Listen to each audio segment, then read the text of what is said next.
नमस्कार, मेरा नाम विश्वजीत कुमार और आप देख रहे हैं वॉक फॉर इंडिया। मैं जिस विषय पे आज बात करने वाला हूँ, जिस तरह से आजकल हमारे देश में कोई भी मूवी आ रहा है या कोई भी फिल्म आ रहा है, उसको देखे बिना लोग ऐसे उसके खिलाफ कैंची लेके घूमने लग रहे हैं कि लग रहा है कि वो सबसे बड़ा सेंसर बोर्ड वही लोग हैं। जिस तरह से अभी शाहरुख खान की फिल्म पठान आने वाली है, जिसको लेकर के जिस तरह से राजनीति हमारे देश में तेज होते हुए दिखाई दे रहा है। कोई दीपिका पादुकोण का कपड़ा देख रहा है तो कोई बेशरम रंग वाला जो गाना है उस पर सवाल खड़ा करने में लगा हुआ है। ऐसा लग रहा है कि हमारे देश में फ्रीडम ऑफ एक्सप्रेशन और फ्रीडम ऑफ स्पीच क्या ख़त्म हो गया है क्या? और क्या हमारी भावना इतना कमज़ोर है कि हम मतलब किसी के फिल्म बना देने से, किसी का मूवी बना देने से हमारी भावना आहत हो जाती है? शायद हमारे देश के नेता आज जिस तरह से हिंदू मुस्लिम में फ़र्क पैदा करके वोट हासिल करने के लिए जिस तरह से सिनेमा को भी अब बांटने का प्रयास में लग चुके हैं और बांट ही चुके हैं, उसी का नतीजा है कि आज बॉलीवुड का कोई भी फिल्म आता है, बाइकाट करने में लोग लग जाते हैं। ना उस फिल्म को देखना है, ना उस फिल्म को समझना है। तो उसी पे जिस तरह से कलकत्ता के फिल्म फेस्टिवल में जिस तरह से शाहरुख खान ने कहा कि हम पॉजिटिव लोग अभी जिंदे हैं, कुर्सी की पेटी बांध लो, मौसम बिगड़ने वाला है। तो ये सब चीज़ इसलिए बोले क्योंकि जिस तरह से आए दिन लोग मतलब करते कुछ नहीं है, सिर्फ जाति मजहब का मतलब जहर उनके दिमाग में इस कदर बैठा हुआ है कि आदमी कोई अगर वीडियो बनाता है, कोई गाना बनाता है, तो उसमें वो धर्म का एंगल खोजने वहां बैठ जाते हैं। क्योंकि बीजेपी जो है उसका आधार ही है सत्ता में आने का धर्म। क्योंकि अगर धर्म नहीं रहता तो बीजेपी सत्ता में नहीं पहुंचती। और बीजेपी के ही जो नेता हैं वही ये सब फिल्म को लेकर के अपने आप को सबसे बड़ा राजा हरिश्चंद्र दिखाने में लगे हुए हैं कि कितने सत्यवादी हैं। और इसमें सबसे आगे हैं मध्य प्रदेश के नरोत्तम मिश्रा। ये गृह राज्य मंत्री हैं मध्य प्रदेश के। लेकिन मध्य प्रदेश का हमको लगता है काम धंधा से इनको ठिकाना, काम धंधा से इनको मतलब नहीं है। दिन भर ये हमको लगता है कि बॉलीवुड का बैठ कर फिल्म ही देखते हैं। कोई भी फिल्म, कोई भी सिनेमा का मतलब ये नहीं होता है कि वो रियल लाइफ में वैसा कुछ हो रहा है।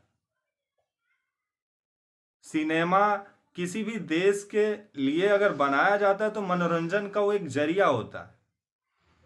उसमें आप जाति धर्म मजहब का एंगल जब खोजने लगेंगे तो इससे अब आदमी जाएगा तो जाएगा कहाँ, क्या चीज पे, कहाँ जाके क्या करेगा, क्या फिल्म बनाएगा? कुछ अगर बनाता भी है तो उसमें आप लोग हर एक मतलब एंगल से आप लोग उस फिल्म को देखना नहीं है, सिर्फ एक ही एंगल से उसको फिल्म को देखना, वो है धार्मिक एंगल।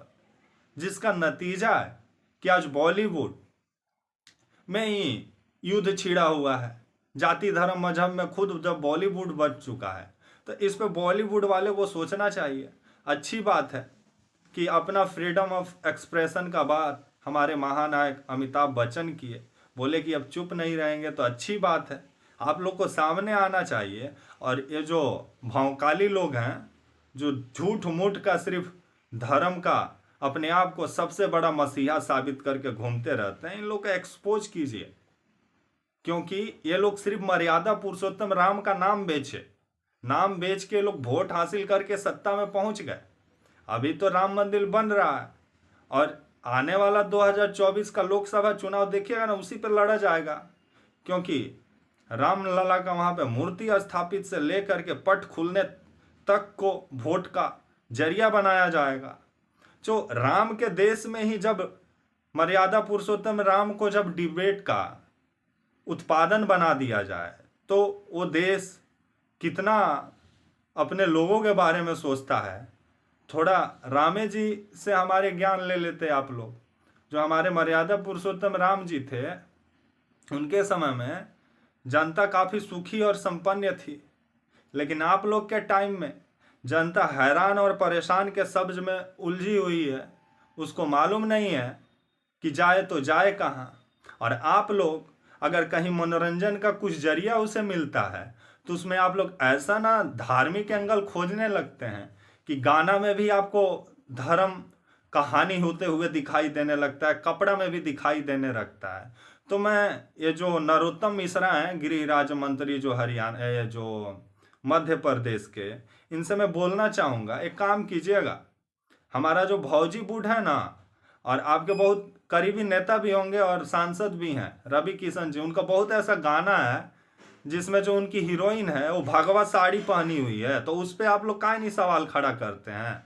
अक्षय कुमार, इनका तो एक गाना ही पूरा मतलब भगवा ड्रेस पर है, तो उसके बारे में आप लोग कुछ नहीं बोलते हैं, क्योंकि आप लोग इंडस्ट्री को धार्मिक एंगल से देखते हैं और धार्मिक भावना से देखते हैं, और धार्मिक आधार पे आप लोग इंडस्ट्री को भी बांट चुके हैं, जिसका नतीजा है कि आज बॉलीवुड धरातल में जा रहा है। अगर इसी तरह बॉलीवुड के जो करता धरता है, जो बॉलीवुड के आन बान शान है, वो इसी तरह इन जाहिलों को बोलने का मौका देते रहे, तो आने वाले समय में बॉलीवुड तबाह और बर्बाद हो जाएगा। इसलिए बॉलीवुड की मर्यादा और बॉलीवुड का संस्कृति बचाए रखना है, तो इन लोग को सामने आकर जवाब दीजिए, नहीं तो ये लोग ऐसा ही बॉलीवुड पे सवाल खड़ा करते रहेंगे।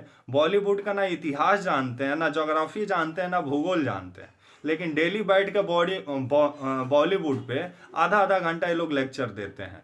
तो इसलिए आप लोग का जो मेन नायक हैं, जो बॉलीवुड के जो बड़े बड़े स्टार हैं, उनका जिम्मेवारी बढ़ जाता है कि इन लोग को एक्सपोज करें। तब तक के लिए आप मुझे इजाज़त दीजिए, और हमारे चैनल वाक फॉर इंडिया को लाइक और सब्सक्राइब और शेयर करना ना भूलें। तब तक के लिए नमस्कार।